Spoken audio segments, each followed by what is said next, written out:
Así es, Diego. Reanudamos esta audiencia pública del Marco Jurídico para la Paz. En esta oportunidad seguimos con la academia y nos acompaña el doctor Kenneth Urbano Villamarín de la Universidad Libre.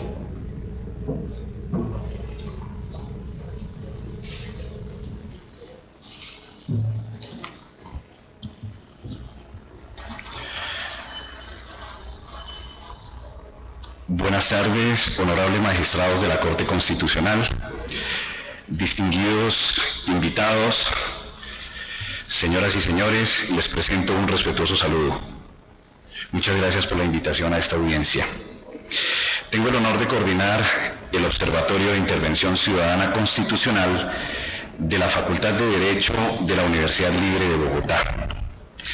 Esta intervención se divide en tres partes. La primera, algunas consideraciones generales sobre la demanda. La segunda, respuestas a las preguntas formuladas por la Corte. Y la tercera, unas consideraciones finales.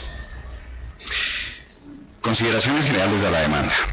De conformidad con el escrito de intervención ciudadana que radicamos en la Secretaría General de la Corte Constitucional el día 4 de marzo de 2013, respaldamos la solicitud de declaratoria de inexequibilidad de los apartes demandados, salvo en la expresión cometidos de manera sistemática, la que estimamos está ajustada a la Constitución. Acogemos que el pilar esencial de la Constitución, que se considera sustituido en el acto legislativo demandado, es el deber del Estado de garantizar los derechos humanos y, consiguiente, investigar y juzgar adecuadamente todas las graves violaciones de derechos humanos y las infracciones graves al derecho internacional humanitario cometidas en su jurisdicción. Este pilar está edificado normativamente en varias disposiciones constitucionales y en instrumentos internacionales que integran el bloque de constitucionalidad. Respuesta a las preguntas formuladas por la Corte. ¿Está obligado el Estado colombiano a investigar, juzgar y sancionar todos los delitos cometidos en el conflicto armado en un escenario de justicia transicional? En el marco de la justicia transicional, el Estado puede renunciar a la investigación, juzgamiento y sanción a través de la jurisdicción penal de delitos que no constituyan crímenes de guerra cometidos de manera sistemática, delitos de lesa humanidad y genocidio. El derecho internacional en diversos instrumentos señala que el Estado está obligado a investigar, juzgar y condenar en estos casos y también que no son posibles las amnistías y autoamnistías. No solo se trata de la obligación del Estado de investigar penalmente tales delitos, sino que las víctimas tienen derecho a que se investigue, juzgue y condene a los victimarios, como lo ha señalado la Corte Interamericana de Derechos Humanos, por ejemplo, en los casos Barrios Altos versus Perú y Campo Algodonero versus México. Pero frente a los restantes delitos que no adquieran la connotación de crímenes de lesa humanidad, genocidio o crímenes de guerra cometidos sistemáticamente, el Estado puede renunciar a la persecución penal. A la luz del derecho internacional humanitario y del derecho penal internacional, es la pregunta, ¿puede el Estado centrar la investigación, el juzgamiento y la sanción de los crímenes contra los derechos humanos o el derecho internacional humanitario en los máximos responsables de estos delitos, o se tiene que investigar, juzgar y sancionar a todos los responsables de estos delitos? Desde el nacimiento del derecho penal internacional no se impidió a los Estados renunciar a la persecución penal en quienes no hubiere recaído la acción sancionatoria de los tribunales internacionales. Esto es así de conformidad con los principios de derecho internacional reconocidos por el Estatuto y por las sentencias del Tribunal de Nuremberg, que consagró como principio que toda persona que cometa un acto que constituya delito de derecho internacional es responsable de él y está sujeta a sanción. Este principio no establece distinción alguna entre los más y los menos responsables de los delitos que configuran el cuerpo de graves delitos, sino que consagra la responsabilidad penal de toda persona que con su conducta afecte a la humanidad y ofenda la conciencia y el derecho de las naciones. El Estatuto de Roma señala que nada de lo dispuesto en el Estatuto respecto a la responsabilidad penal de las personas naturales afectará la responsabilidad del Estado conforme al derecho internacional. Si en el acto legislativo 01 de 2012 se tiene que ante la gravedad de las circunstancias no se permitiría penalizar todos aquellos que hayan cometido violaciones a los derechos humanos, el Estado colombiano estaría ante los presupuestos de subsidiariedad y complementariedad orientados en la labor de la Corte Penal Internacional, que eventualmente pueda adquirir la competencia de juzgar los casos en que el Estado no pueda o no quiera juzgar. En conclusión, la obligación de respeto y garantía de los derechos humanos impone cumplir con el deber de investigar, juzgar y condenar a los responsables de crímenes de lesa humanidad, genocidios y crímenes cometidos de manera sistemática. Tercera pregunta: ¿cuál es el concepto, los requisitos y los límites de los criterios de selección y priorización señalados en el acto legislativo 01 de 2012? Los criterios de priorización y de selección son figuras que se circunscriben a la justicia transicional y por tanto su carácter es excepcional. Ambos criterios también operan respecto a los distintos grupos armados al margen de la ley que hayan sido parte en conflicto armado interno y también los agentes del Estado en relación con su participación en el mismo. Lo anterior significa que los criterios de priorización y selección en principio tienen una restricción respecto a qué casos y qué causa se les puede aplicar. En este sentido, priorizar implica ordenar para efectos de cumplir la función judicial. Por su parte, el criterio de selección, a diferencia del criterio de priorización, implica la renuncia a la persecución penal de los crímenes no seleccionados para ser objeto de investigación, juzgamiento y condena de carácter judicial. Con base en este criterio, el Estado se arroga la potestad de decidir cuándo y respecto de quién ejerce la acción penal, mientras renuncia a la misma en los restantes casos. El acto legislativo demandado establece que en virtud del criterio de selección se centrará la investigación penal en determinados delitos y responsables, mientras renuncia a la persecución penal respecto del resto de delitos y responsables. Tal renuncia será de carácter condicionado. De tal manera que la reforma constitucional, por un lado, restringe severamente el deber del Estado a investigar judicialmente a los responsables de delitos y, por otro, limita la acción del Estado aún sobre los casos seleccionados en aplicación de criterio de priorización.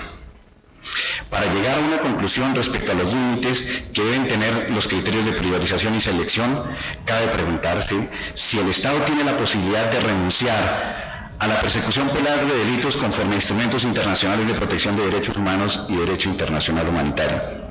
Ciertamente se está ante una situación sui generis. La existencia de un conflicto armado no internacional ha sido reconocido por la reforma constitucional y el ordenamiento legal, lo cual implica que si bien el Estado no puede desconocer sus obligaciones internacionales, sí puede acudir a instrumentos que en una situación de normalidad no podría. Por otro lado, la propia Constitución y la jurisprudencia establecen la posibilidad de conceder amnistías e indultos por delitos políticos y conexos. Tales normas indican que si le es posible al Estado en determinadas circunstancias renunciar a la persecución penal, esto es, aplicar el criterio de selección con el fin de centrar su actividad de investigación, juzgamiento y condena con relación a determinados crímenes y a sus responsables. La reflexión en el marco de justicia transicional es: ¿cuál es el alcance de esa facultad del Estado de renunciar a la persecución penal de delitos? En principio es claro que tal facultad no es ilimitada, esto es, que se trata de instrumentos destinados para aplicarse al final del conflicto armado interno, existiendo una categoría de conductas que no pueden beneficiarse con la renuncia a la persecución penal. El artículo 6.5 del protocolo 2 lo reconoce al hablar de la amnistía más amplia, lo que significa que éstas no son ilimitadas. ¿Con qué elementos puede determinarse dicho límite? Desde una triple perspectiva: las obligaciones internacionales, la naturaleza de los delitos y los derechos de las víctimas. El Estado no puede renunciar a la persecución penal bajo ninguna circunstancia cuando se trata de conductas constitutivas de crímenes de lesa humanidad, guerra cometidos de manera sistemática y genocidio, y tal y como se define en el Estatuto de Roma de la Corte Penal Internacional y en el Protocolo 2 de Ginebra de 1977. En conclusión, el criterio de priorización no vulnera los derechos de las víctimas ni conlleva impunidad en la medida que no se convierta en un dispositivo que lleve a los casos seleccionados, a que los casos seleccionados no sean investigados de manera eficaz. El criterio de selección no puede excluir de la investigación penal a los crímenes que adquieran la connotación de lesa humanidad, genocidio y guerra cometidos de manera sistemática. Consideraciones finales.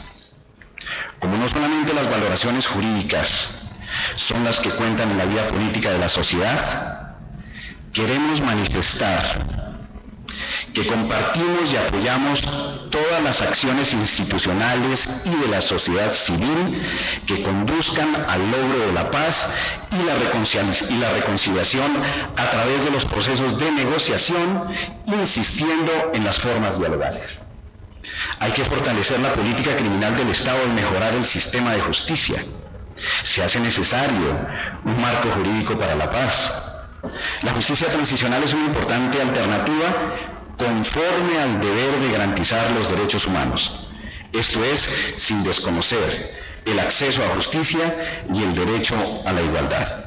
Finalmente, de este ejercicio democrático convocado por la Honorable Corte Constitucional, lo que aspiramos los ciudadanos y lo que aspiramos seguramente quienes hacemos parte de la academia es que este debate se enriquezca indiferentemente de cuál pueda ser la decisión, porque desde luego se trata de fortalecer la democracia. Muchas gracias.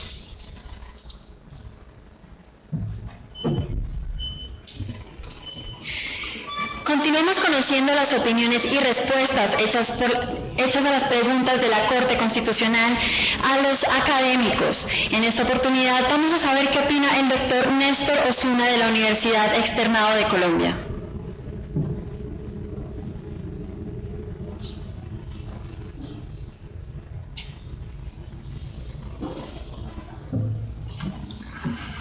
Honorables magistrados, buenas tardes, señoras, señores. Muchas gracias por concederme esta oportunidad de dirigirme a ustedes a expresarles una reflexión sobre las normas que están demandadas y sobre el acto legislativo de marco jurídico para la paz. Dado lo avanzado de la hora, voy a intentar resumir las respuestas a las preguntas que nos planteó el auto en 3 breves ideas. La primera idea tiene que ver con que tengo la impresión de que estamos en esta ocasión adelantando el juicio a lo que eventualmente sea la ley estatutaria que desarrolle el acto legislativo de marco jurídico para la paz. La segunda idea, algunas consideraciones sobre la sustitución de la Constitución, que realmente considero que no se presenta en este caso, y una consideración final sobre algo que podría denominar la sobrevaloración del derecho penal como instrumento para satisfacer los derechos de las víctimas, que creo que ha rodeado el debate no solo del día de hoy, sino en general el debate sobre esta reforma constitucional.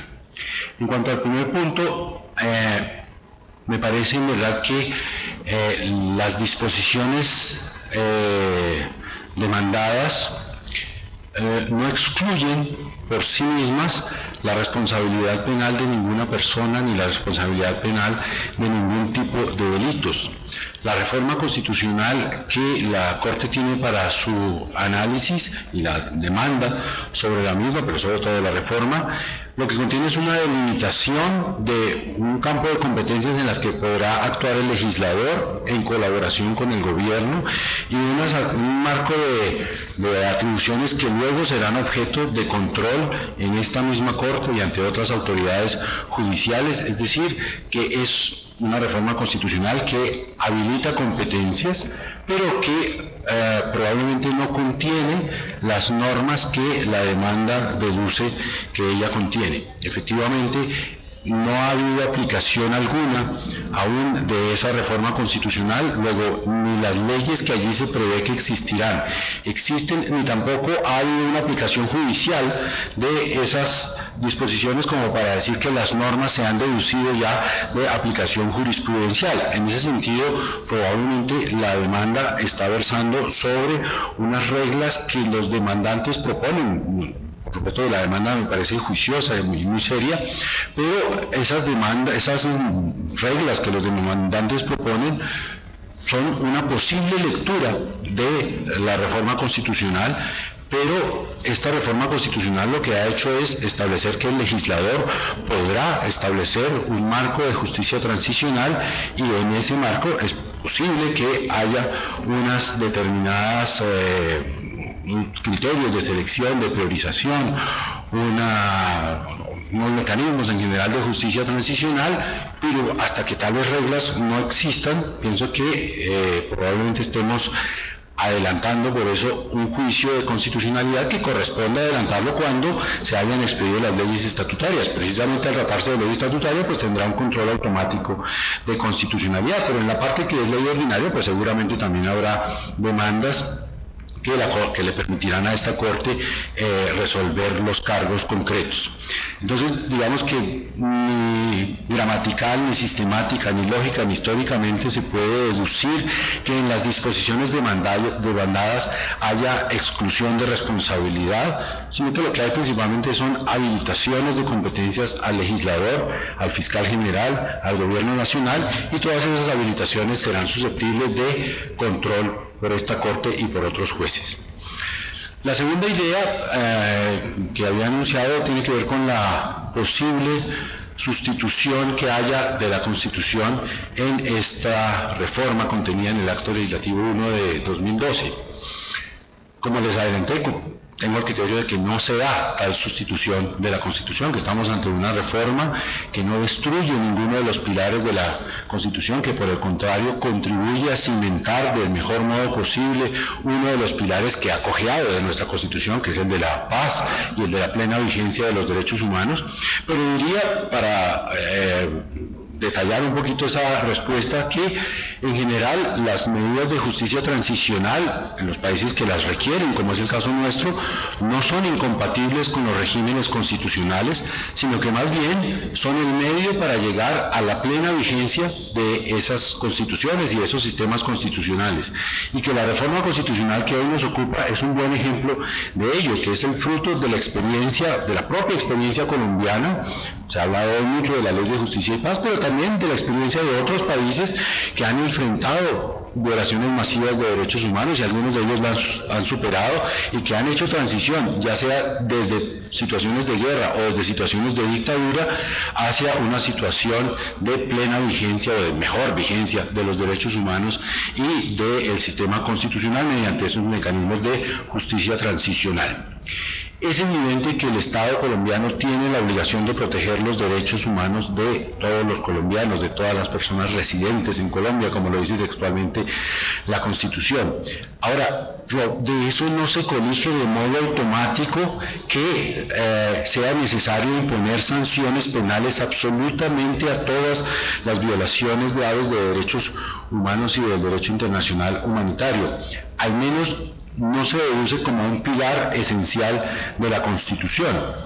De hecho, ya en la Constitución existe el principio de oportunidad en materia penal que le permite al Estado abstenerse de proseguir con la acción penal en algunos casos, ciertamente bajo condiciones, con restricciones, no para todos los delitos, pero ya es claro que no existe la obligación del Estado colombiano de investigar y sancionar absolutamente todos los delitos que se cometen en Colombia. Y si mirásemos el bloque de constitucionalidad, respetando perfectamente las opiniones que en sentido contrario se han manifestado hoy en este recinto, pues pareciera ser que una lectura armónica de distintos instrumentos internacionales a los cuales está comprometido Colombia tampoco establecen esa obligación de enjuiciar absolutamente todos los delitos, sino que más bien lo que establecen es la obligación del Estado colombiano de investigar y juzgar seria, imparcial, efectiva y adecuadamente las violaciones graves de derechos humanos.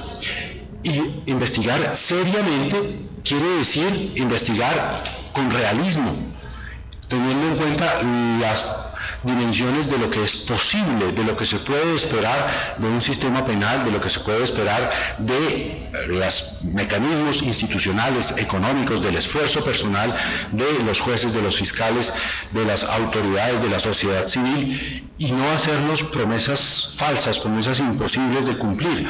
En ese sentido, tal vez comprometer al Estado colombiano a enjuiciar y castigar todos los delitos que se hayan cometido en el conflicto armado, eso sí es comprometer la responsabilidad internacional del Estado, porque no es una obligación seria, no es una obligación efectiva ni adecuada, y no se va a conducir a procesos viables. En ese sentido, la jurisprudencia más reciente de la Corte Interamericana de Derechos Humanos, que ya comienza, como lo decía hace un rato Iván Orozco, a distinguir entre los procesos de transición cuando se va de la guerra, distintos a cuando se viene de la dictadura, pues permiten, nos dan una salida a la sociedad colombiana para poder construir esa paz con pleno respeto, con el mejor respeto posible a los derechos de las víctimas, sin necesidad de enfrascarnos en una persecución penal que realmente no nos va a llevar a resultados satisfactorios por imposibilidad. Y por último, pues el tiempo, además de la avanzada de la hora, el reloj que estoy viendo aquí sigue corriendo, y tengo el criterio de que se ha sobrevalorado la potencialidad del derecho penal como instrumento de protección de los derechos de las víctimas. La verdad, estos derechos a la verdad, a la justicia, a la reparación y garantías de no repetición se pueden proteger, o se tienen que proteger de múltiples maneras. Dentro de esas múltiples maneras, una son los procesos judiciales. Una estrecha, difícil, rodeada de tecnicismos, de garantías, de debido proceso, de audiencias largas, de procedimientos engorrosos. Y dentro de los procesos judiciales, una especialmente compleja es el proceso penal, en el que hay que demostrar culpabilidades, en el que hay una cantidad de garantías en favor de los investigados y que por tanto muchas veces conducen a resultados desalentadores para las víctimas.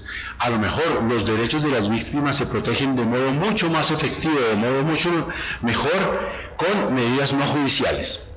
Y si son medidas judiciales, con medidas no necesariamente penales. Hay otro tipo de procesos de reparación, la misma acción de tutela, como se ha mencionado varias veces el día de hoy, u otros procesos, pero tengo, digamos, como especial confianza en que es mediante mecanismos no judiciales de reparación cómo se protegen los derechos a la verdad, a la reparación, las garantías de no repetición e incluso el derecho a la justicia. Por eso me temo que una tesis penal maximalista que pretenda obligar a que se investiguen todos los delitos y todos los autores, pues por una parte, digamos, parte de una concepción equivocada de las obligaciones internacionales en materia de persecución de crímenes internacionales y puede conducir a resultados claramente desalentadores y que no reparan adecuadamente a las víctimas. Por eso me atrevo humildemente como ciudadano a proponerle a la Honorable Corte Constitucional que se declare la constitucionalidad de esta reforma constitucional, bien sea porque en verdad no hay cargos de sustitución de la Constitución o porque si se analizan, pues se considere que la reforma constitucional es ciertamente una reforma a la Constitución, modifica algunas de sus reglas, pero no cambia ninguno de los pilares esenciales de nuestra Constitución. Para terminar, honorables magistrados, yo soy de una generación de esas que como lugar común se dice que no ha visto un solo día de paz. Pero más que eso, como ciudadano, les diría que desde que comencé a estudiar el derecho constitucional, tampoco he visto un día de plena vigencia de la Constitución. Y considero que el motivo principal por el que la Constitución de mi país nunca ha regido plenamente es por el conflicto armado. No es el único factor desestabilizador de la Constitución, pero sí es el más desestabilizador de la Constitución. Me parece que este marco de justicia transicional es una buena apuesta para ver si por fin a las sucesivas generaciones de estudiantes y a los colombianos les podemos mostrar una Constitución que rija plenamente, o por lo menos que rija mucho mejor de la que hemos tenido que explicar durante tantos años. Muchas gracias, honorables magistrados. Gracias, doctor Osuna. Y continuamos con otro académico. En esta oportunidad, el doctor Esteban Restrepo Saldarriaga de la Universidad de los Andes.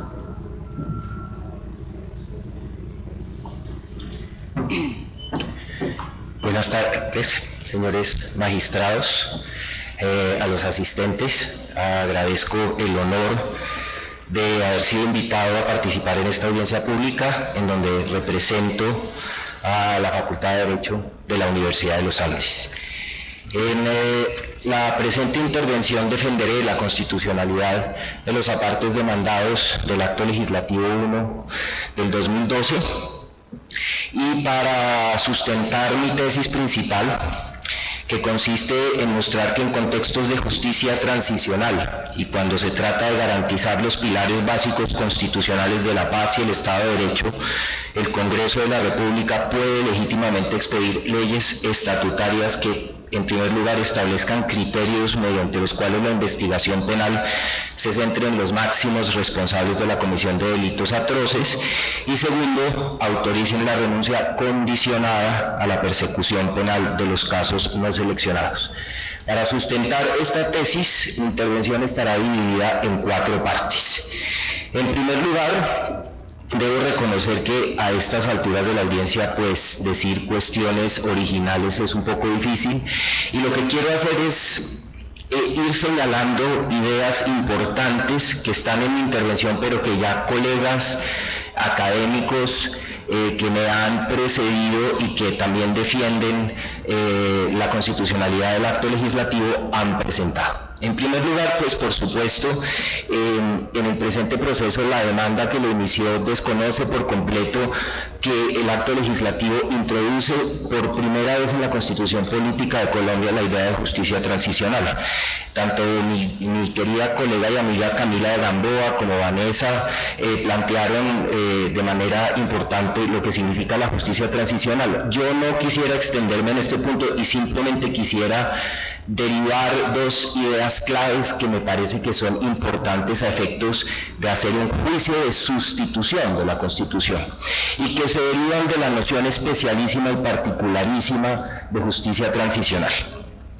La primera es que la justicia transicional no manda normativamente recetas concretas ni medidas concretas.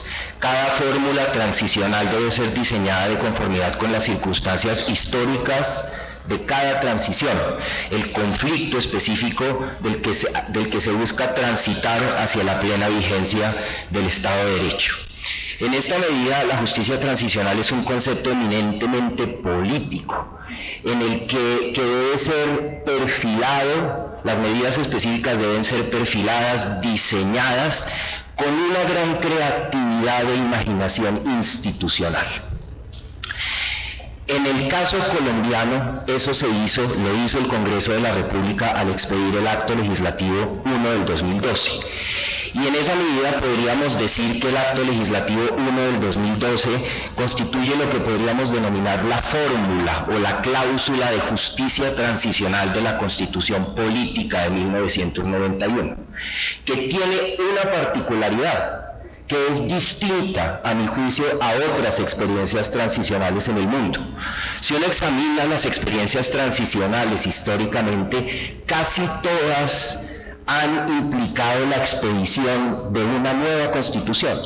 Aquí no se hizo así. Aquí lo que hicimos fue integrar en la Carta Política vigente una cláusula especial que permite procesos transicionales. Y eso es una particularidad importante. ¿Por qué? Porque lo que permite esa fórmula transicional, y aquí creo que mi colega Néstor Osuna lo dijo muy claramente al final de su intervención, a lo que conduce esa fórmula transicional es a permitir la vigencia de la Constitución Política de 1991. Esa Constitución, debido al conflicto armado, no ha podido desplegar toda su potencialidad. En esa medida creo que esa debe ser la perspectiva teleológica que debe guiar la lectura del Acto Legislativo 1 del 2012. La segunda idea clave que se deriva de la noción de justicia transicional es que la legitimidad de las medidas transicionales no puede ser juzgada, determinada a partir de los patrones de los tiempos ordinarios. Uno no puede juzgar las medidas transicionales como si se tratara de medidas que se están adoptando cuando el Estado de Derecho rige plenamente. Y ese es otro de los elementos fundamentales que se deberían tener al momento de efectuar un juicio de sustitución de la Constitución. La segunda parte de mi intervención intenta replicar lo que la Corte Constitucional en su metodología de sustitución de la Constitución denomina la premisa mayor del juicio de sustitución, que es determinar con claridad cuál es el pilar básico de la Constitución que ha sido supuestamente sustituido por el Congreso en ejercicio de su poder de reforma constitucional. Creo que determinar el pilar básico, estoy de acuerdo con los demandantes, que el principio del Estado de Derecho como pilar básico de la Constitución determina, y cito textualmente la demanda, el deber del Estado de garantizar los derechos humanos y por consiguiente investigar y juzgar adecuadamente todas las graves violaciones. Ahora bien, ese pilar básico, ¿cómo debe ser leído en contextos transicionales? Para determinar esta cuestión es importante tener en cuenta la jurisprudencia de la Corte Constitucional en materia de sustitución de la Constitución. La Honorable Corte ha dicho los pilares básicos de la Constitución no tienen una formulación única. La Constitución Política de Colombia no contiene cláusulas pétreas. Por esa razón, el poder de reforma del Congreso de la República es muy amplio y solo tiene límite precisamente en la sustitución de la Carta.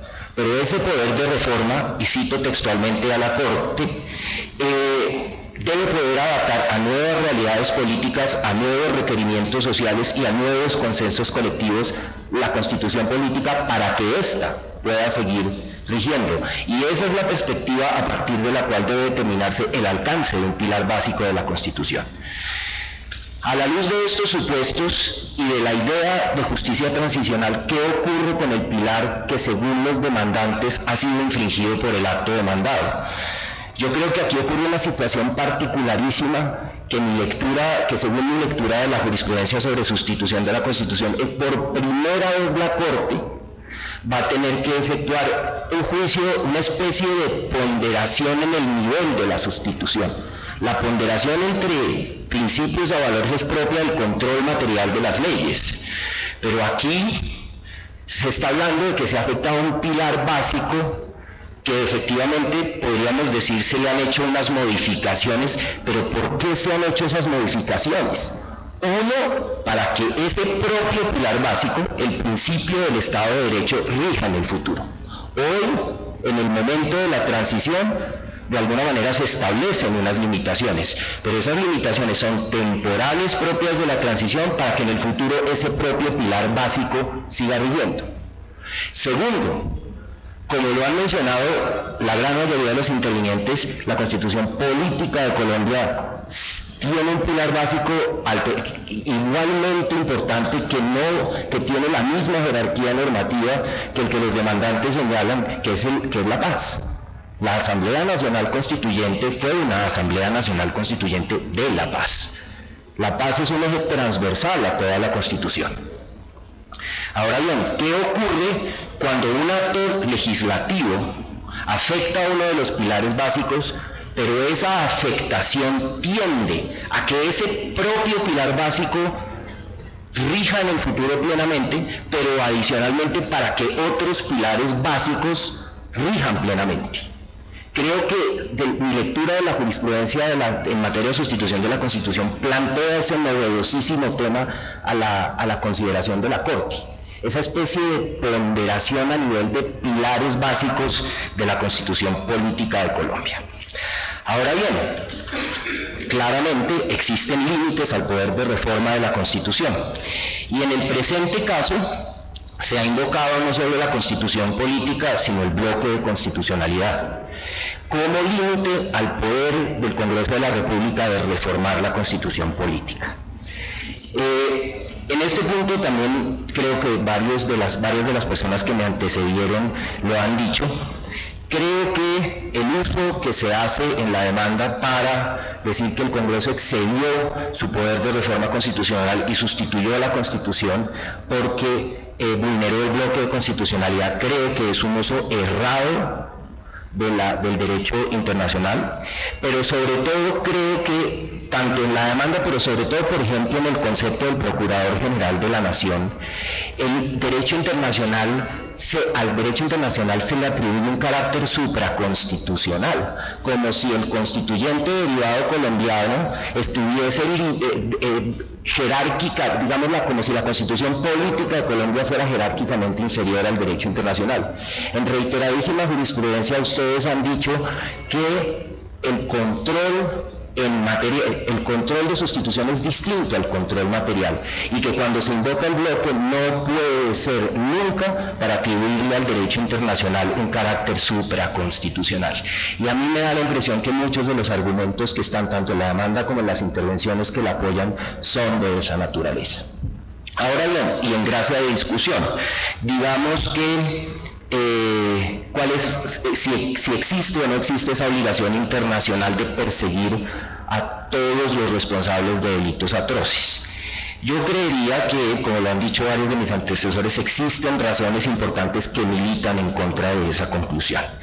Más que hacer ya se ha dicho bastante sobre esto, creo que hay dos cuestiones que quisiera señalar, y es una: los académicos más importantes en materia de justicia transicional, y sobre todo aquellos que se han ocupado de señalar cuál es el alcance del derecho internacional en materia de persecución de crímenes atroces en contextos de transición, jamás han derivado una obligación tan rotunda y tan clara como la que los demandantes quieren encontrar en el derecho internacional.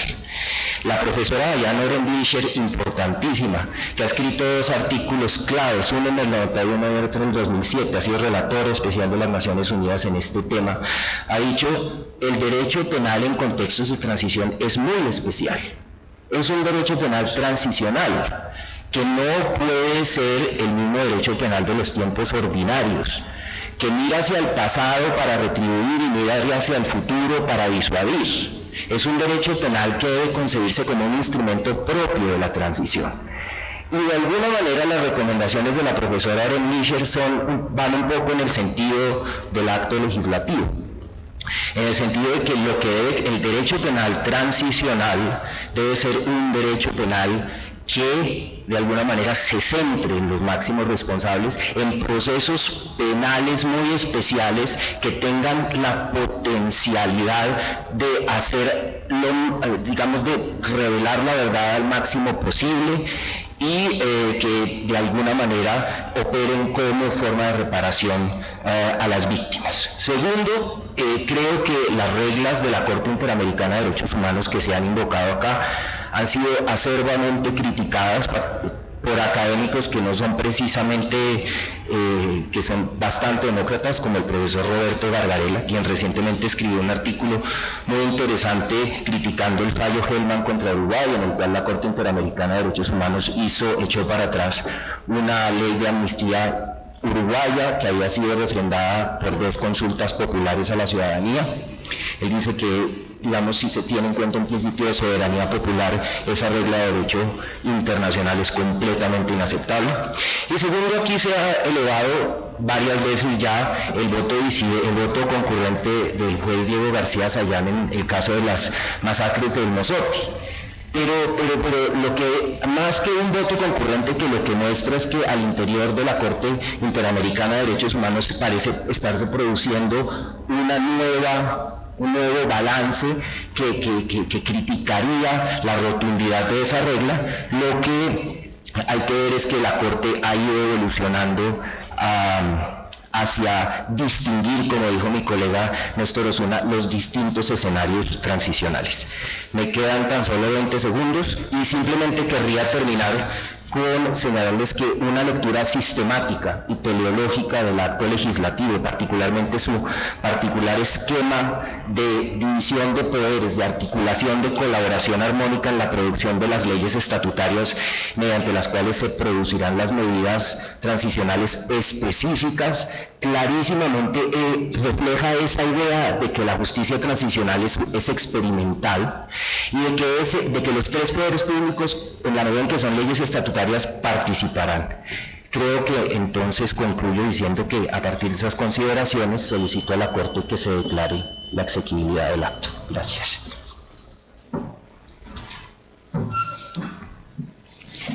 Gracias, doctor Restrepo. Y a continuación llamamos a la doctora Laura Ospina Mejía, de la Universidad del SINU, seccional Bogotá, a realizar su intervención.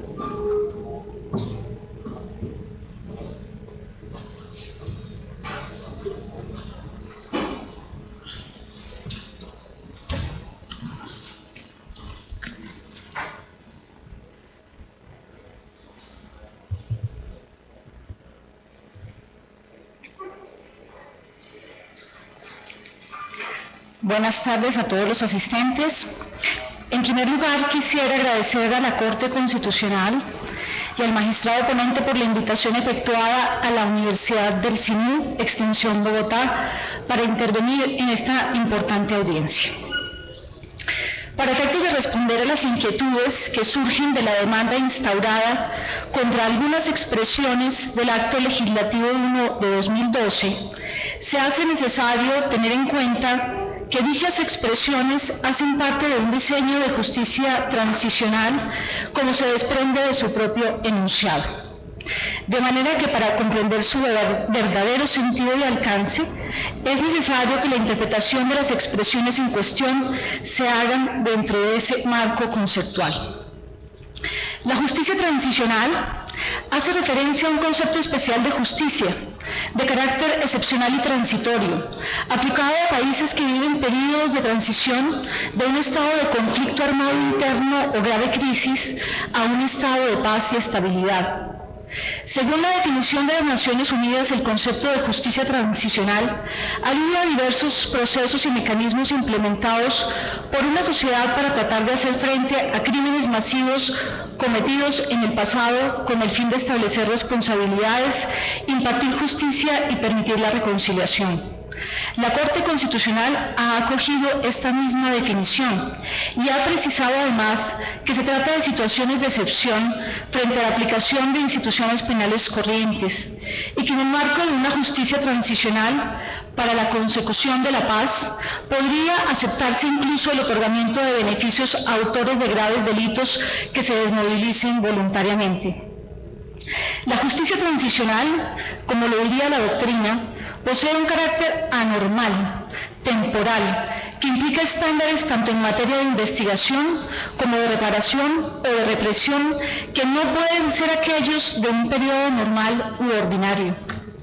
Con todo respeto, creo necesario notar que la demanda no toma en cuenta este elemento y parte de la base de que no es posible bajo ninguna circunstancia crear esta clase de regímenes excepcionales de carácter temporal para circunstancias excepcionales que limiten ciertos derechos, lo que supondría, según los demandantes, una suspensión o sustitución temporal de la Constitución. Al respecto, cabe señalar que aquí es aplicable la misma lógica que legitima la existencia de los estados de excepción, pues la propia Carta de 1991, precisamente para proteger la existencia y viabilidad del Estado, prevé la posibilidad de acudir a mecanismos excepcionales de carácter transitorio para restablecer el orden y la paz, a su vez, presupuesto del goce efectivo de los derechos. El acto legislativo acusado no hace nada diferente.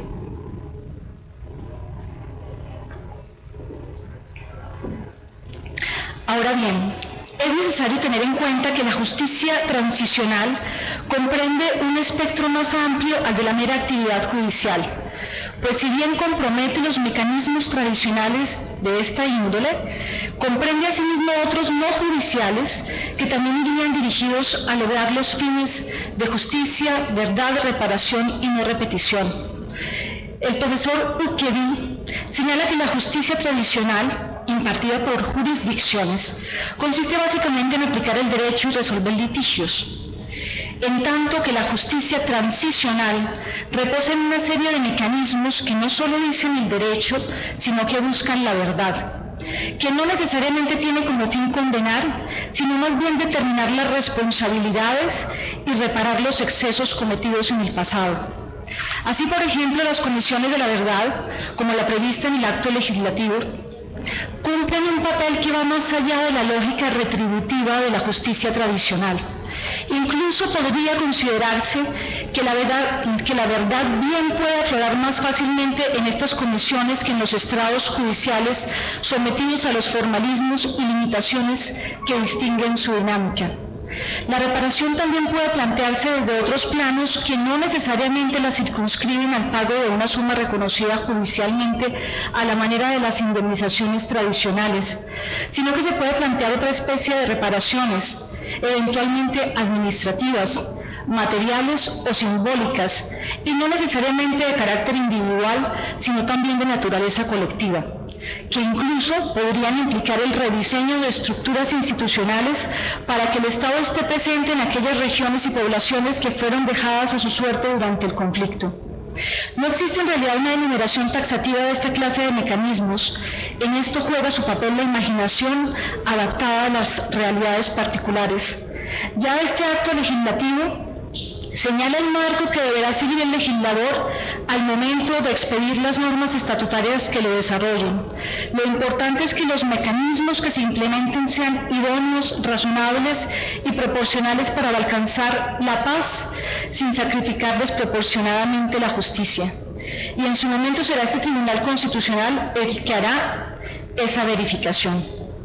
Incluso esta audiencia nos sirve también y le servirá al Congreso de la República en su momento para tener en cuenta todos los criterios expuestos en esta audiencia al momento de expedir la respectiva ley estatutaria. La excepcionalidad de la justicia transicional tiene como soporte la imposibilidad real de juzgar todos y cada uno de los crímenes cometidos durante un conflicto armado, sobre todo si, como sucede en el caso colombiano, se ha prolongado por varias décadas y comprende ya varias generaciones de víctimas. En esto es importante tener en cuenta que la convivencia pacífica es la mejor forma de proteger los derechos fundamentales y evitar que las próximas generaciones se sumen a la enorme lista de víctimas.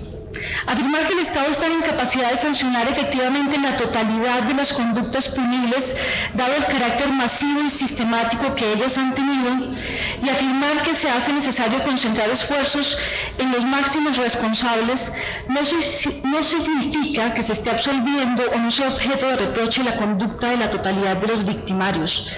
Todos ellos son objeto de reproche y de rechazo social. Lo que se pretende es que en aras de la eficacia de la sanción se pueda comenzar por investigar y sancionar en primer lugar, bajo criterios que el legislador deberá definir, determinadas conductas graves y determinados victimarios. Reconocer todo esto no implica, por supuesto, que este acto legislativo sirva de justificación a una actitud soberbia de los victimarios. Ellos deberán reconocer su responsabilidad, pedir perdón y reparar a las víctimas.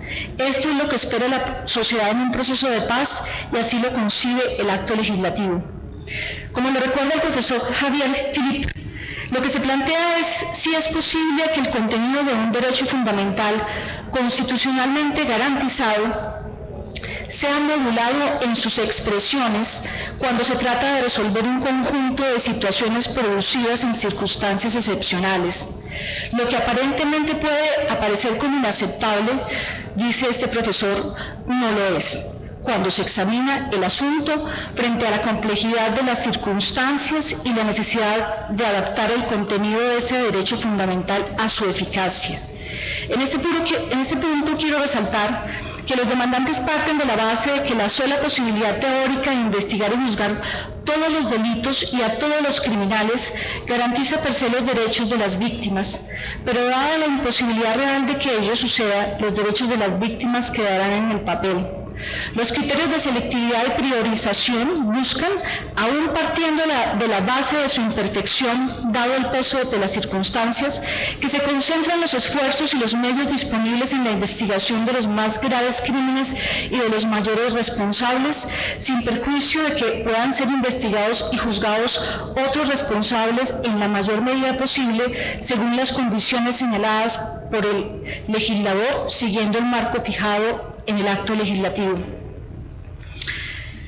Como lo señala la doctrina, en ausencia de una respuesta clásica ideal de tipo penal o civil, es necesario soluciones alternativas. La justicia transicional intenta responder a esas necesidades de justicia, aun cuando pueda considerarse una respuesta imperfecta. En este acto legislativo se asume un compromiso con la paz, pero que parte de la necesidad de saber la verdad, de reconocer a las víctimas y de exigir responsabilidades a los victimarios.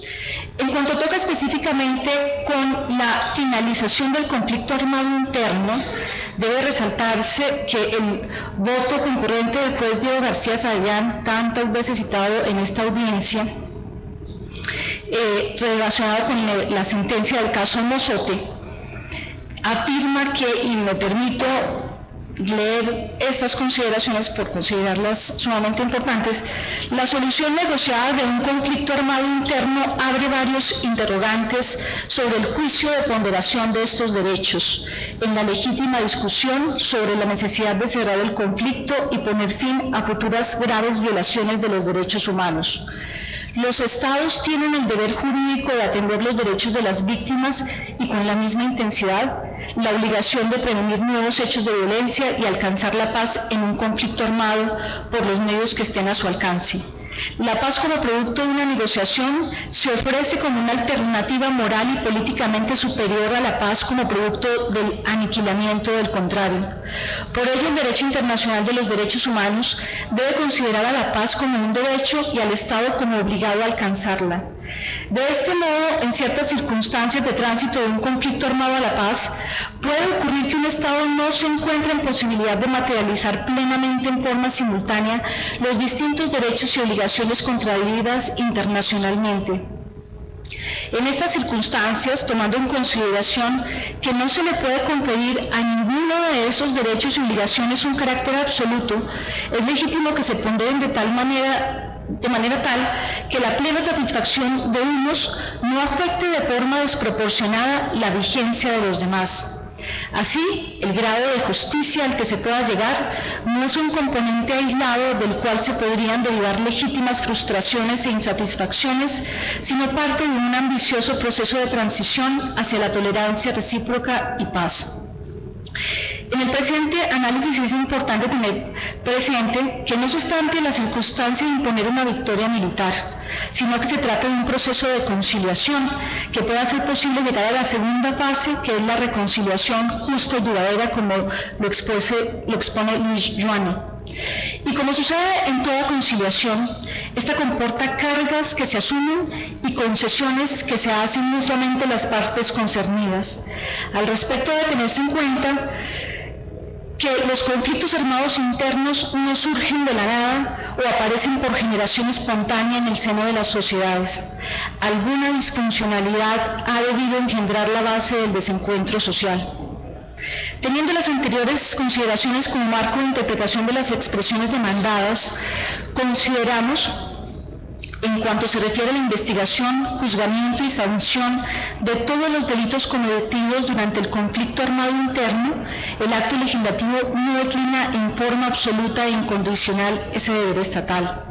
Al respecto, es necesario tener presente que el texto del artículo acusado no puede interpretarse en el sentido expresado por los demandantes, ni que las expresiones acusadas implican la eliminación del deber del Estado de investigar y sancionar las conductas que tanto la Constitución como las normas internacionales exigen. En ese sentido, debe resaltarse que la norma expresamente señala la posibilidad de determinar criterios de selección que permitan centrar los esfuerzos de la investigación penal, comillas, sin perjuicio del deber general del Estado de investigar y sancionar, cierre comillas, las graves conductas a las que allí se alude.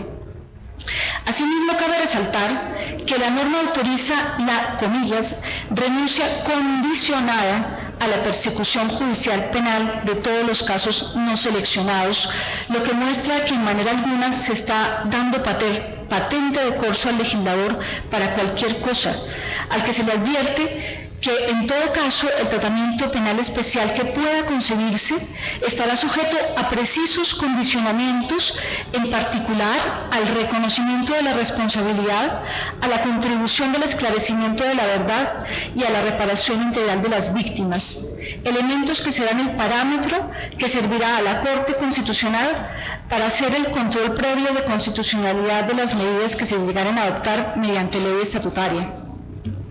Ahora bien, en cuanto se refiere a la alegada impunidad y la violación de tratados y convenios internacionales que hacen parte del bloque de constitucionalidad en los términos del artículo 93 de la Carta, por la no investigación y juzgamiento de los crímenes de guerra que no han sido cometidos de manera sistemática y que en efecto pueden generar válidas inquietudes en términos de impunidad, debe decirse que según la lista de conductas que se entienden como crímenes de guerra, al menos los que son de competencia de la Corte Penal Internacional y los tipificados en el ordenamiento interno, las guerrillas que aún empuñan las armas, así como los denominados grupos paramilitares, han cometido en el territorio nacional todos y cada uno de estos crímenes, y dada la degradación, la prolongación en el tiempo del conflicto armado interno y la repetición de conductas, se puede señalar que se han cometido además en forma sistemática.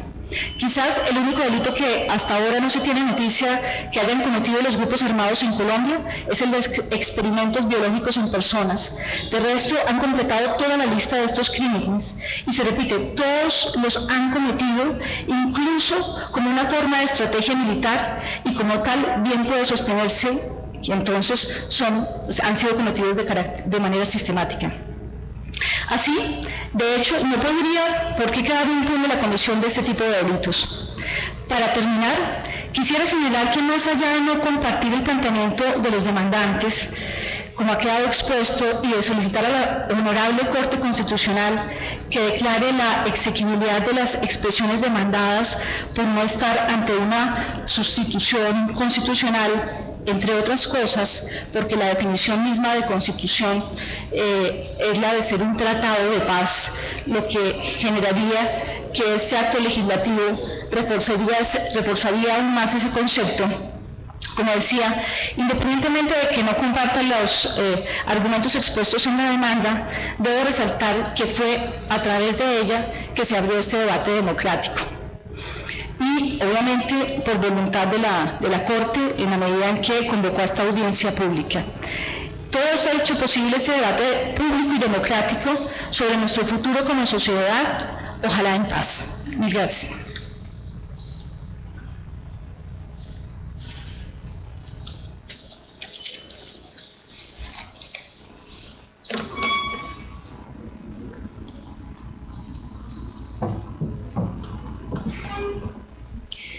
Gracias a la doctora Laura Ospina. Y para finalizar este bloque de académicos, vamos a llamar al doctor Carlos Mario Perea de la Universidad Nacional. Él hace parte del Instituto de Estudios Políticos y Relaciones Internacionales.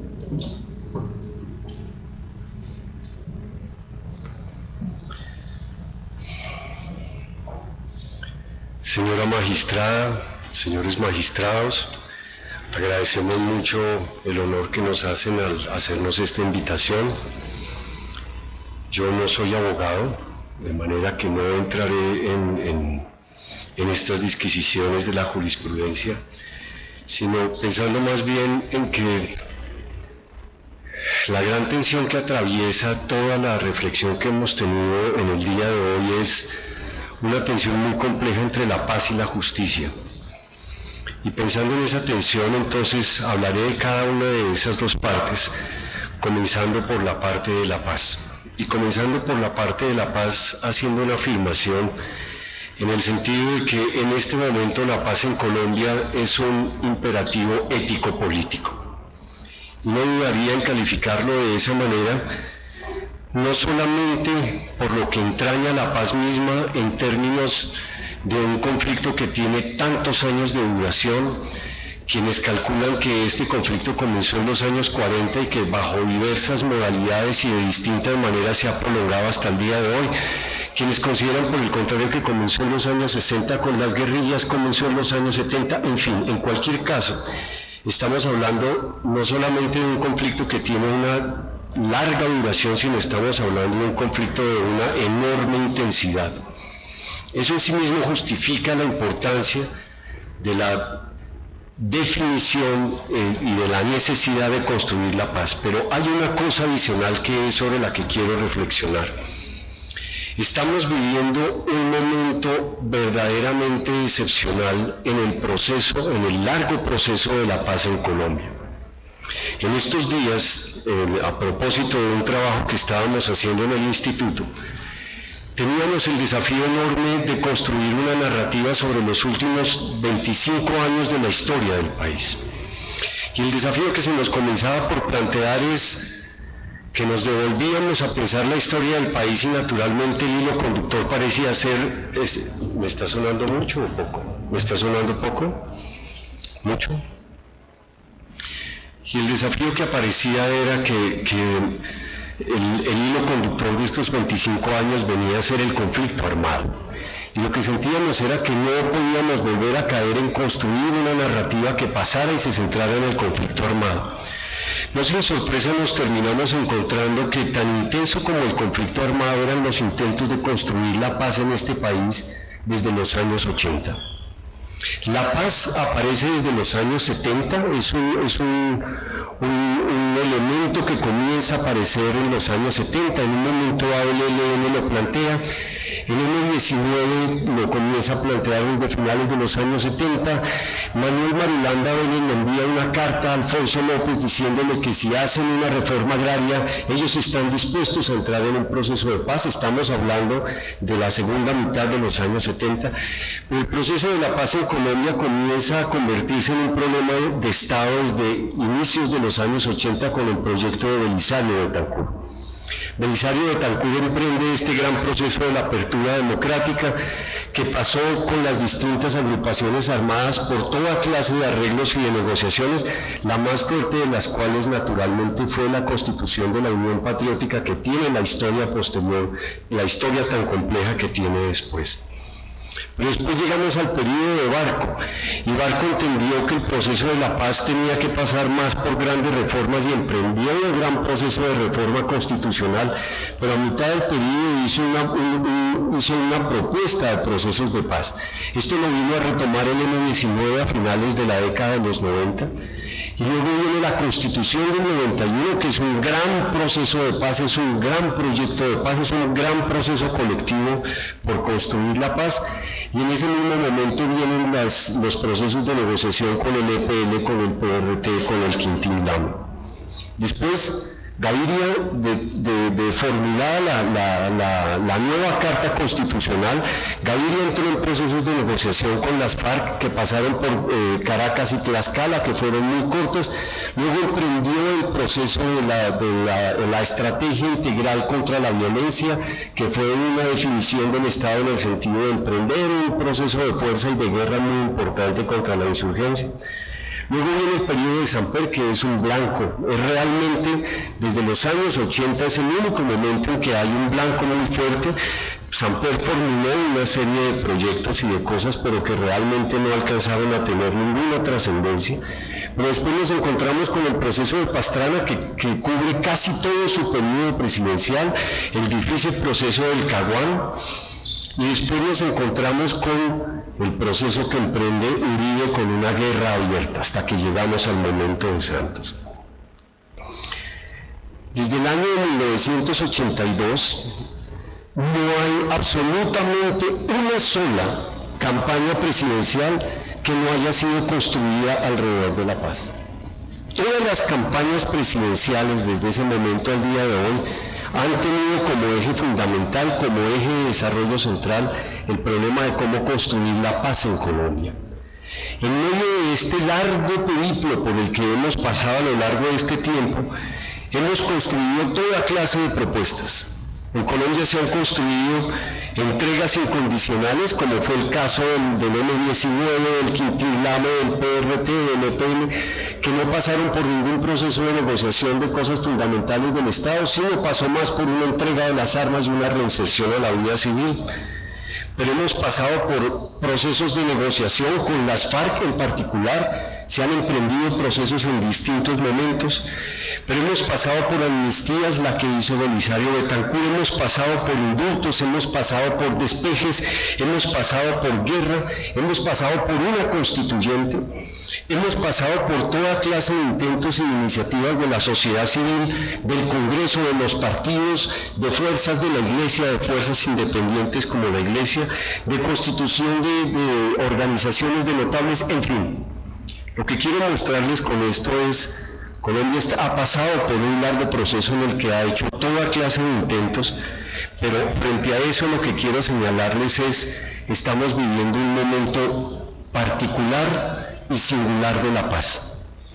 Quisiera señalar eso en las negociaciones con las FARC a través de 3 puntos. Uno, naturalmente, es el balance militar. Estamos en un balance militar distinto. De alguna manera se puede decir que la negociación del Caguán estaba de antemano condenada al fracaso, porque estábamos hablando de un momento en que la guerrilla, las FARC, estaban en un proceso de ampliación y de fortalecimiento militar sin precedentes, y pensar que entonces en ese instante iba a haber una verdadera negociación con las FARC era realmente algo impensable. Pero estamos viviendo un momento totalmente distinto.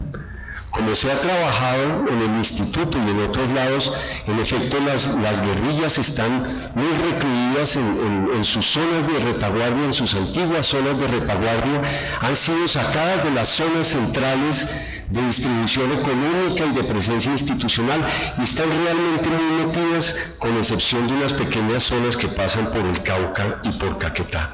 De manera que el balance militar es uno de los primeros elementos que hace que en este momento haya una situación distinta, pero una vez dicho que la guerrilla tiene una serie de debilidades militares, hay que decir también al mismo tiempo que la guerrilla no está destruida. La guerrilla tiene todavía una presencia y un poder militar, tiene una capacidad de infligir daño, tiene una capacidad todavía de fuego bastante considerable, que ha pasado sobre todo porque se han readaptado mucho a las nuevas condiciones del conflicto.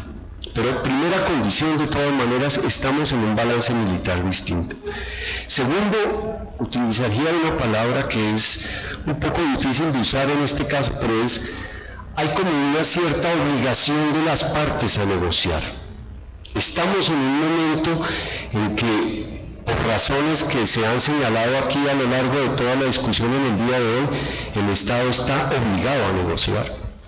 Pero estamos también en una situación en que las FARC están obligadas a negociar. Las FARC están en una situación en que tienen la oportunidad histórica de pasar como una guerrilla que finalmente, después de una larga lucha, logró producir una reforma agraria y otro conjunto de medidas que hacen que les des finalmente un sentido político. De lo contrario, las FARC están condenadas a permanecer todavía más aisladas, quién sabe durante cuánto tiempo. Y lo tercero, es la primera vez en la historia de la negociación con las FARC en que asistimos a una negociación sostenida. En la época de Belisario Betancur se hicieron muchos acercamientos con las FARC, se creó la UP, hay una serie de procesos y de acercamientos muy importantes, pero realmente en ningún momento se llegó a establecer una negociación sostenida en el tiempo que diera como resultado alguna clase de acuerdo. La historia del Caguán es la historia de la construcción de puntos sucesivos de acuerdo, de definición de la agenda se definió como 3 veces, cada vez unas veces con unos puestos muy grandes, luego se limitaba, luego se volvió a arreglar, de manera que en realidad en el Caguán nunca llegó a haber un proceso de negociación sostenida, hubo un acercamiento y la guerrilla tuvo este territorio, pero nada parecido a lo que está sucediendo en este momento. En este momento, en Colombia estamos asistiendo a un proceso de negociación sostenida con las FARC, que comienza desde hace mucho tiempo, en lo que fue todo el tiempo para construir el acuerdo, pero más allá de eso, yo diría que naturalmente esto no toca hacerse las fiestas innecesarias con esto, pero en este momento se ha construido un primer acuerdo con las FARC y no estamos hablando de un acuerdo sencillo y simple, estamos hablando de un acuerdo verdaderamente trascendente, porque es cierto que este país tiene una deuda histórica con el campo, que de muy buena manera un conflicto nunca resuelto sobre la base de una situación agraria que no ha logrado ser resuelta a lo largo de muchos años, y el acuerdo que se construye con las FARC es un acuerdo que incluye verdaderamente una dimensión de procesos que hablan de una reforma rural integral. Está pensado el problema de los fondos para la distribución de tierras, el problema de la legalización de títulos, el problema de la institucionalidad agraria, el problema de la inversión para el desarrollo, las inversiones sociales, en fin, seguramente se me van algunas cosas, pero ¿cuál es el punto que quisiera poner de presente en esta argumentación que estoy haciendo? Fíjense que en este acuerdo de las FARC, que es un acuerdo para una reforma agraria, yo creo que es la primera vez que en Colombia se plantea una real reforma agraria, está sentado sobre el presupuesto de unas FARC que fueron capaces de dejar muchos maximalismos, pero al mismo tiempo de un gobierno que es capaz de plantear por primera vez una reforma agraria progresista. Y en el punto de encuentro de esas dos cosas, estamos asistiendo a una convergencia de fuerzas que nos hablan de la posibilidad que realmente este proceso de paz puede resultar en un acuerdo definitivo. Quiero decir entonces, para recoger el punto, estamos viviendo un momento excepcional. No estamos enfrentados solamente al problema de la paz, que en sí mismo es virtuoso, naturalmente. Estamos enfrentados a un momento de un país con una muy larga historia en el intento de construir la paz, pero que finalmente, tras una gran cantidad de procesos, logra construir un acuerdo, logra construir un espacio, logra construir un lugar en donde parece que finalmente se puede construir un acuerdo. Y ahí entonces se inscribe la discusión del día de hoy en lo que hace a la paz. Naturalmente esto no resuelve la tensión y queda el problema de la justicia, por supuesto. Y el problema de la justicia, yo quisiera conectarlo rápidamente porque ya se me fue el tiempo. Quisiera conectarlo con el problema de lo que significa una opinión pública. Fíjense cómo hoy se ha hablado todo el tiempo de las víctimas y los victimarios, y no se ha hablado de una opinión pública ampliada que es uno de los fundamentos como se puede hacer real la paz en un país. La paz es un proyecto de construcción de una identidad, la paz es un proyecto de construcción de una cultura política. Y ahí el problema de la opinión pública desempeña un rol extraordinariamente importante.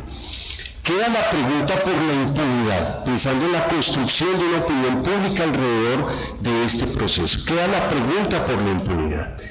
Y diría, nosotros suscribimos, por razones que por supuesto no voy a repetir, el hecho de que esto sea declarado constitucional en el marco jurídico para la paz. Reconocemos en las razones y los fundamentos que aquí se han expuesto la necesidad de desarrollar estos criterios de selección y de priorización. En medio de las discusiones nos preguntábamos por qué de todas maneras el marco jurídico había jalado la tuerca en todas las direcciones. Ya voy a terminar. Jalar la tuerca en todas las direcciones significa que hace una exigencia en términos de los delitos, en términos de las personas, en términos de la prescripción de ciertas cosas. Es posible plantear esto en términos de se juzgarán todos los responsables de delitos que hayan sido cometidos de manera sistemática, escogiendo un criterio de selección que escoja sobre todo la condición de delitos que han sido cometidos de manera sistemática. Bueno, muchas gracias.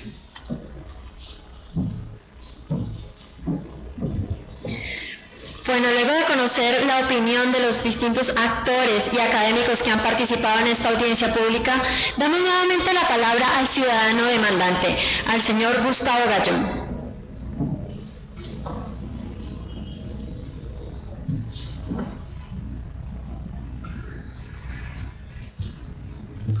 Honorable magistrado ponente, doctor Pretel, muchas gracias por esta oportunidad para referirme a los planteamientos o algunos de los planteamientos de la audiencia. Y antes de ello, permítanme expresar mi profundo reconocimiento a la importancia de la decisión que ustedes han tomado al ordenar esta audiencia. Esta audiencia, más allá del resultado final, de lo que ustedes decidan en su muy apreciable sabiduría, ha permitido ventilar este tema. Este es un tema crucial y en medio de las diferencias de puntos de vista, de análisis, creo y estoy convencido de que servirá de mucho, será muy útil para el trabajo importante que ustedes tienen a su cargo. Voy a tratar de referirme a unos 6 puntos muy brevemente. Tendría una lista mucho más grande, pero he concentrado en estos, he seleccionado y priorizado estos temas para tratarlos en esta intervención final.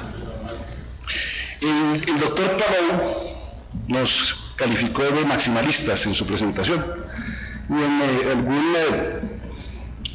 receso le reclamé muy cordialmente al respecto y le dije, pues usted hace una clasificación donde usted se permite ubicarnos a otros maximalistas, habla de los minimalistas y usted se pone en la mitad, aunque en realidad usted es un minimalista. Y él me concedió la razón. Y me concedió la razón en los dos aspectos, en que él es un minimalista, a pesar de que se colocó como en la mitad, y que exageró al calificarnos a nosotros de maximalistas. Yo quisiera sencillamente reiterarles a ustedes nuestra posición no es maximalista. Lo he expresado, lo he tratado de expresar en la intervención anterior, está claramente expresado en la demanda. Nosotros no pretendemos una actitud justiciera a toda prueba y que entonces aquí, pues allá, quién sabe qué. No, nosotros lo que pretendemos es que se respeten los derechos, se respeten los postulados de la Constitución y se armonice el derecho a la justicia y el derecho a la paz. Y consideramos que el marco jurídico para la paz va demasiado lejos y permite una impunidad que no está autorizada ni por las normas nacionales ni por las normas internacionales. Pero también hemos señalado que hay soluciones y que hay mecanismos de justicia transicional que se pueden aplicar y que la Corte tiene en sus manos la posibilidad de ilustrar, de decir cuál es el derrotero que se debe seguir en esa materia, apartándose del señalado en el marco jurídico para la paz. Se ha dicho también que nosotros hemos demandado unas normas que todavía no están diseñadas. El doctor Jaramillo, alto comisionado para la paz, el doctor Osuna, también se han referido al asunto. Dicen, no, pues es que esto todavía le falta una ley estatutaria, entonces aquí están demandando una norma y los demandantes están imaginando cómo van a ser ellas conseguidas. No hay tal. Nosotros estamos demandando lo que está escrito en el marco jurídico para la paz. El marco jurídico para la paz autoriza a renunciar a la persecución judicial penal de conductas que no sean delitos cometidos de manera sistemática, los mencionados antes. Que se haga esa renuncia bajo condiciones o no condiciones, sí. Nosotros lo que estamos diciendo es que con cualquier condición se está autorizando la renuncia a la persecución judicial penal y también se está circunscribiendo la investigación a la de los máximos responsables. Eso es lo que estamos demandando. Eso no tiene por qué esperar a la expedición de una ley estatutaria. Pero además el argumento de esperar una ley estatutaria es un argumento circular, un argumento de círculo vicioso. Entonces, les pido a ustedes que no se pronuncien en este momento al respecto y después cuando venga la ley estatutaria les van a decir no se pronuncien en contra porque ya ustedes autorizaron que esto era constitucional. No, el pronunciamiento hay que hacerlo ahora. Si esa autorización contenida en la ley, en el marco jurídico para la paz, es conforme o no a la Constitución y a los tratados internacionales. En tercer lugar, se ha dicho, el señor Sergio Jaramillo, alto comisionado por la paz, ha invocado el mandato de la Corte Penal Internacional y tal vez algún otro interviniente para decir es que hoy las Cortes internacionales están dedicadas a la persecución de los crímenes de máxima importancia. Eso, la Corte Penal Internacional tiene ese mandato, por supuesto. La Corte Penal Internacional fue creada para perseguir los crímenes más graves de carácter internacional. Pero los tribunales nacionales están instituidos para perseguir todos los crímenes. No son mandatos iguales. Si importamos el mandato de la Corte Penal Internacional para transformar el mandato de los tribunales nacionales, sencillamente vamos a conducirnos a una justicia de mínimos. Justamente, los tribunales internacionales, en particular la Corte Penal Internacional, igual que el Tribunal Penal para la Antigua Yugoslavia y para Ruanda, tuvieron ese encargo, porque no pueden hacer más. Pero los tribunales nacionales sí están obligados a investigar todos los crímenes. En cuarto lugar, el argumento de la ponderación. El señor fiscal se fue. Este es tal vez uno de los argumentos más importantes de la discusión. Nosotros somos partidarios de la ponderación. Somos partidarios de la ponderación entre el derecho a la justicia y el derecho a la paz. Pero permítanme llamar la atención acerca de algunos aspectos. El fiscal habla de un conflicto entre el derecho a la justicia y el derecho a la paz. Nosotros no creemos que haya un conflicto entre el derecho a la justicia y el derecho a la paz. Hay una complementariedad. Por supuesto, tienen que armonizarse. Pero cuando la cuestión se plantea en términos de conflicto, la solución es sacrificar uno de los dos derechos. Y esa es la solución que ha planteado el señor fiscal. Hay que sacrificar los derechos de las víctimas, hay que restringir los derechos de las víctimas y sobre eso volveré enseguida. Nuestra solución, nuestra propuesta a la Corte es que los pondere y que trate de garantizar el máximo de justicia para garantizar también el máximo de paz. Es una perspectiva completamente distinta. Había mucho que decir adicionalmente acerca de las formas como el señor fiscal ha expresado que debe darse esta confrontación entre principios que conduce a sacrificar normas de la Constitución, y por esa vía prácticamente podría vaciarse la Constitución de muchas de sus obligaciones, porque con una relativización como la que ha planteado el señor fiscal, se puede llegar a esa conclusión, así como llega a la conclusión de que el artículo segundo sencillamente debe suspenderse. En quinto lugar, y está muy relacionado con lo anterior, yo no pensé que al plantear ante ustedes el argumento de que aquí había un estado de excepción subrepticio, fuera a encontrar tanto eco en los expositores, en los intervinientes, que confirmaron que efectivamente aquí hay un estado de excepción subrepticio. Varios de ellos se han referido al tema. La doctora Laura Espina recientemente lo reconoció, y otros, el doctor Iván Orozco, el doctor Uprimi habló de una situación excepcional. El alto comisionado dice que la demanda estaría muy bien si fuera para un Estado que no estuviera en situación de guerra. O sea, hay que suspender normas de la Constitución porque no son, su aplicación no es posible, justamente porque no están dadas las condiciones para su vigencia. Esto me reafirma en la petición a la Corte de que estudie a fondo el problema. Aquí hay un estado de excepción que está metido por la puerta trasera. La Constitución del 91 es un tratado de paz, pero igualmente es un tratado que se empeñó de manera decidida en frenar los abusos y los abusos del estado de sitio.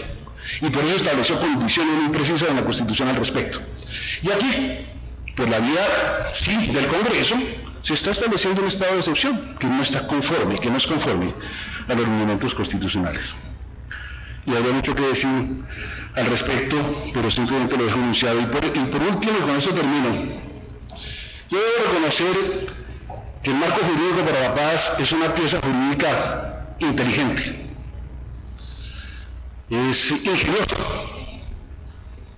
es más, es astuta, es muy astuta, supremamente cuidadosa. Y por eso también nuestra demanda va a los puntos centrales y simplemente pide la inconstitucionalidad de tres expresiones, tres aspectos. Yo quiero hacer una invitación a que superemos la etapa de la astucia en la conducción de las relaciones políticas en Colombia.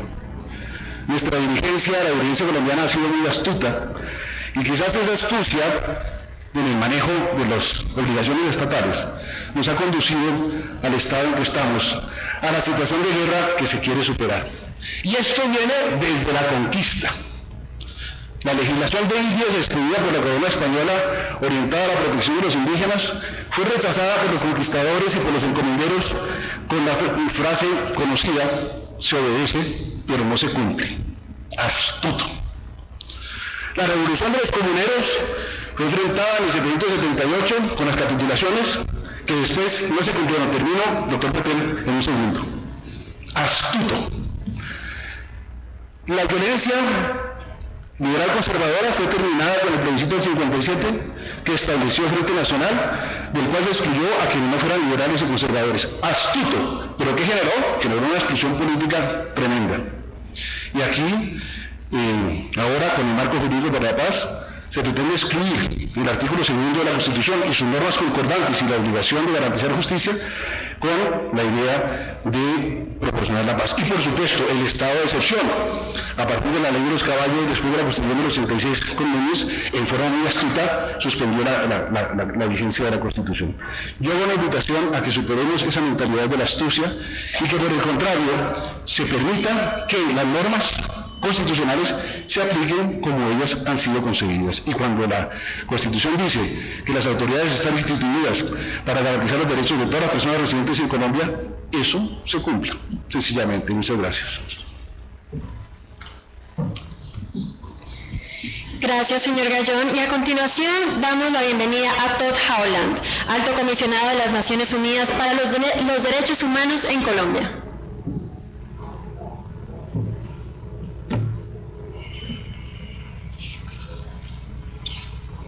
Gracias por esta oportunidad para participar en esta audiencia. Cuando se trata de violaciones del pasado en el contexto del posconflicto, puede dar cualquier corte en el mundo un gran dolor de cabeza. Yo he trabajado en la práctica con esta cuestión desde 1986.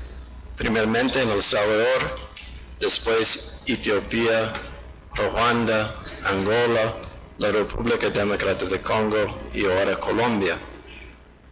También publiqué varios artículos académicos sobre esta cuestión. El primero, en 1990, Amnistía, Impunidad y la necesidad de una solución negociada en El Salvador.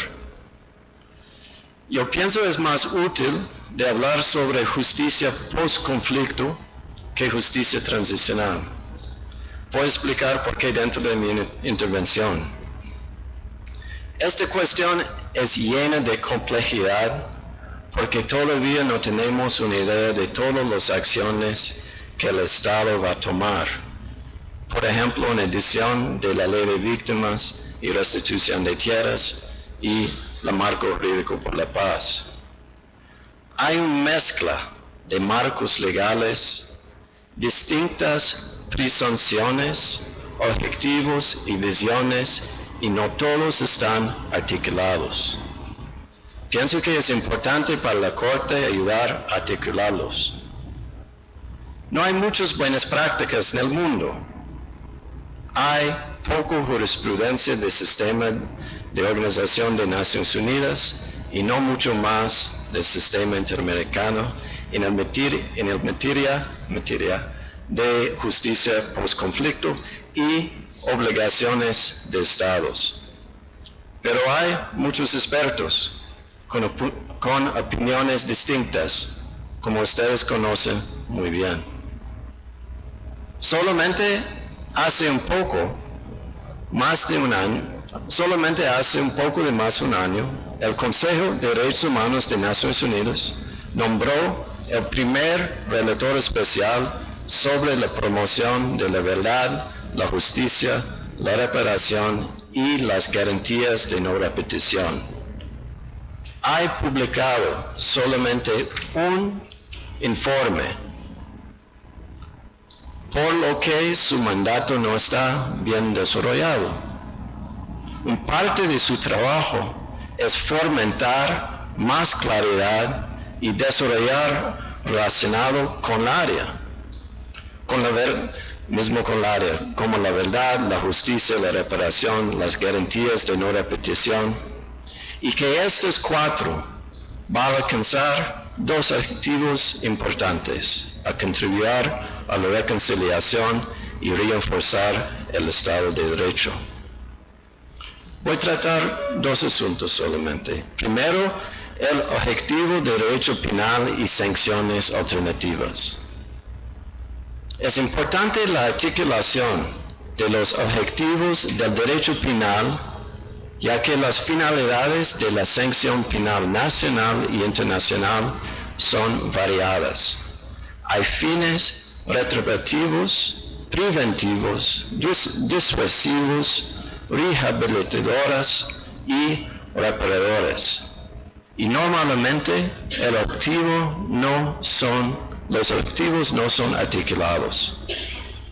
Normalmente bien durante el conflicto o por delincuencia común, la sanción penal y la encarcelación tienen que ver con la prevención de otros delitos y otros fines que dependen de la persona: venganza, rehabilitación. La justicia post-conflicto normalmente va a priorizar justicia restaurativa, porque esta es la forma de justicia que contribuirá a la reconciliación y reforzará el Estado de Derecho. Hay una presunción, y es que en el postconflicto los actores que violaron los derechos no continuaron haciéndolos. Esta presunción es importante porque está la relación de no repetición. En realidad no sabemos si los paquetes de acciones y mecanismos van a minimizar el riesgo de repetición de violación. Que esta vez, no como el caso de Justicia Paz, se haya una desmovilización total de las FARC y que los oficiales y soldados implicados en violaciones sean deportados. Todavía no sabemos. Es importante que cuando hay reducción de penas y la aplicación de penas alternativas, estas sean coherentes con las obligaciones de derechos humanos. Solamente, por ejemplo, se puede hablar de 5 o 10 años dentro de un proceso restaurativo. Voy a tratar de utilizar mismo su sentencia de 1979. La justicia restaurativa se presenta como un modelo alternativo de enfrentamiento de la criminalidad. Se sustituye la idea tradicional de retribución y castigo por una visión que rescata la importancia que tiene la sociedad de la reconstrucción de las relaciones entre la víctima y victimario. El centro de gravedad del derecho penal ya no lo construye el acto delictivo y el infractor, sino que involucraron una especial consideración a la víctima y el daño que le inferido.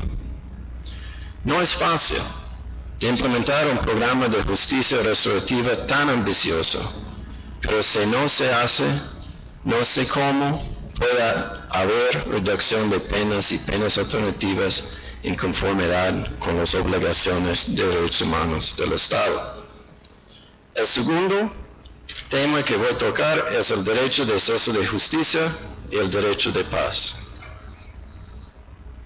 Dentro de Naciones Unidas hay 3 objetivos interrelacionados: paz, derechos humanos y desarrollo. La paz es un derecho fundamental en Colombia. El Acuerdo General para la Terminación del Conflicto y la Construcción de una Paz Estable y Duradera habla de paz dentro del marco de derechos humanos y acciones para facilitar un desarrollo. Aquí la complejidad está relacionada con derechos de la paz y desarrollo y el derecho de justicia.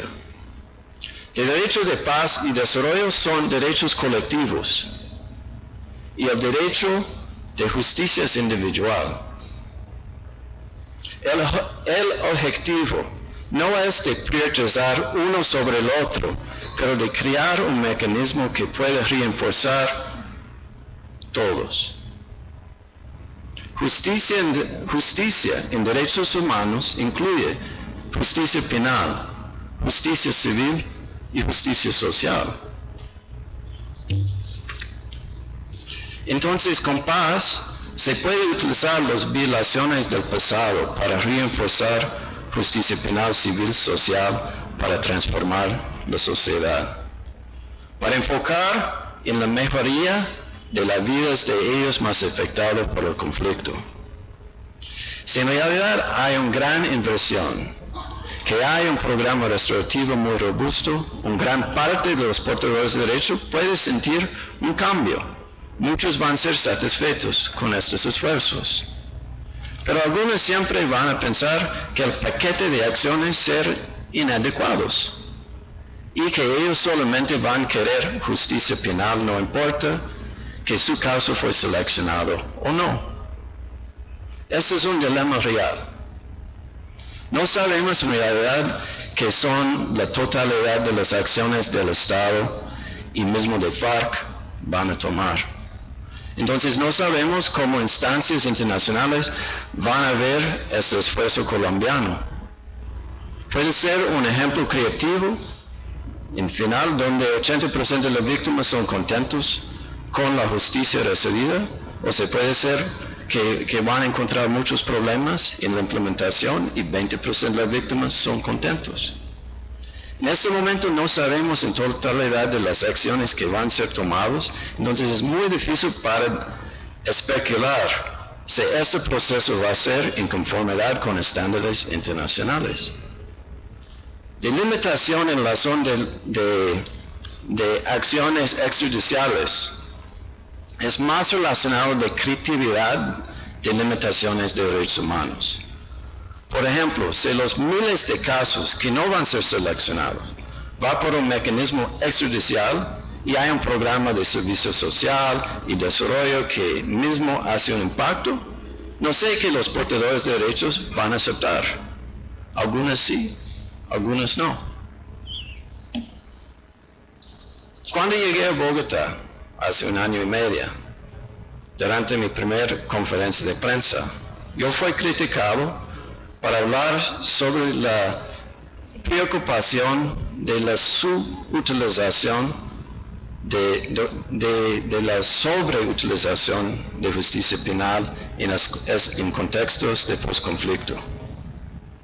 Cuando yo fui a Etiopía como un consejero para el procurador especial, en este caso el fiscal especial, con el Centro Carter, yo llegué ahí y tenía 12,000 miembros del régimen viejo ya imprisionados, casi todos sin cargo.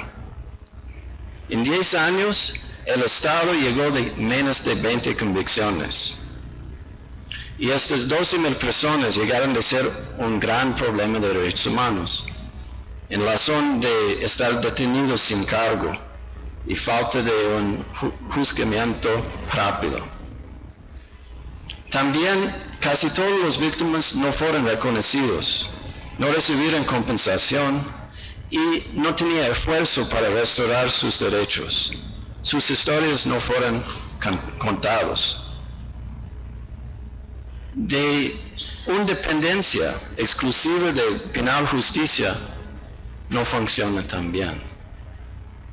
También cuando yo trabajaba en Ruanda, en el post-genocidio, fue la primera misión de terreno de mi oficina del Alto Comisionado para los Derechos Humanos.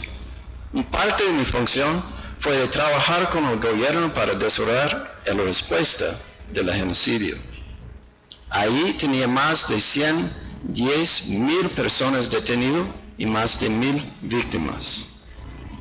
Y puede ser también en este caso, una gran parte de víctimas no fueron reconocidos, no fueron pagados compensación y no fue un gran esfuerzo para restaurar sus derechos.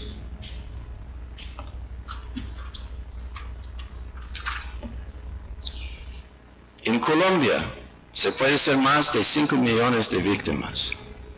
Hay una impunidad de facto que ya existe en Colombia. Hay una necesidad para parar de crear nuevas víctimas. No importa que el Estado colombiano va a crear los paquetes de mecanismos más innovadores del mundo, siempre hay portadores de derechos que van a quejar. Claro, es mejor para no limitar o hacer bloqueo en la zona de acceso de justicia penal por cualquier víctima. Pero la realidad de dimensión del problema hace muy difícil. Entonces, de manera de priorizar casos es normal y aceptable. El problema es otro. Amnistías ni indultos pueden ser aceptados por crímenes relacionados de derechos humanos. Entonces, mecanismos de justicia post-conflicto tienen que responder a todas las violaciones. Hoy en día hay un debate, yo creo que es importante de ver el caso de Mazzotte, de Corte Interamericana de Derechos Humanos, que indica que tal vez es aceptable de utilizar medidas extrajudiciales para enfrentar varios casos de violaciones de derechos humanos que llegan a ser de crimen. Pero este principio está en desarrollo. Entonces no es muy fácil para mí para llegar y decir que ustedes van a hacer X, va a ser aceptable, y si va a ser Epsilon no va a ser aceptable. Esta norma está en desarrollo. Bueno, si yo puedo robar 2 minutos más. Yo tengo unas recomendaciones para facilitar que el Estado vaya a ser interpretado en conformidad con sus obligaciones. Primero, definir con las víctimas los mecanismos que ellos pueden aceptar. Y estas voces son escuchadas por la Mesa en Havana y el Congreso. Claro, debe haber un balance sobre los derechos de víctimas y logro de paz, garantizando la verdad, justicia, no repetición y de reparación. Segundo, claro, el Estado puede balancear los derechos de paz, desarrollo y acceso de justicia, pero es fundamental de intentar hasta el nivel posible de reforzar los derechos en juego. Tercero, clarificar cuáles son los objetivos por el proceso de paz. Por ejemplo, no repetición y transformación de vidas de ellos más afectados por el conflicto. Y cuáles son los objetivos penales dentro de este contexto, por ejemplo, de restaurar derechos de las víctimas. Y cómo los derechos de miles de víctimas pueden ser restaurados utilizando mecanismos extrajudiciales que no cabe dentro de los casos seleccionados.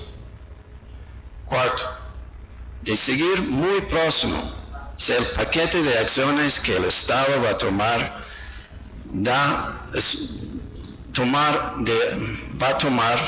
de asegurar que las víctimas son los que va a beneficiar más de los victimarios en este proceso. Quinta, es importante intentar de utilizar las violaciones del pasado para transformar el futuro.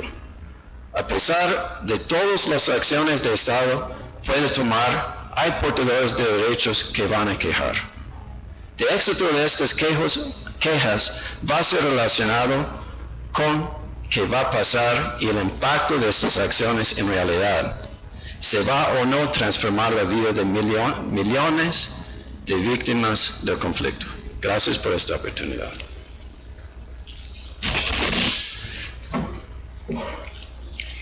Gracias, doctor Howland. En este momento invitamos al doctor José Ignacio Pretel Chalhub a realizar la clausura de la audiencia pública del Marco Jurídico para la Paz. La Corte agradece a cada uno de los intervinientes su participación en esta audiencia. Ha sido muy importante. Desde hoy vamos a recolectar todos estos argumentos para desde mañana empezar nuestro debate. Muchas gracias a todos ustedes. Muchas gracias a la audiencia y a todos los televidentes que nos han acompañado a través de nuestra señal en vivo de Señal Institucional. Continuamos con mi compañero Diego Heredia.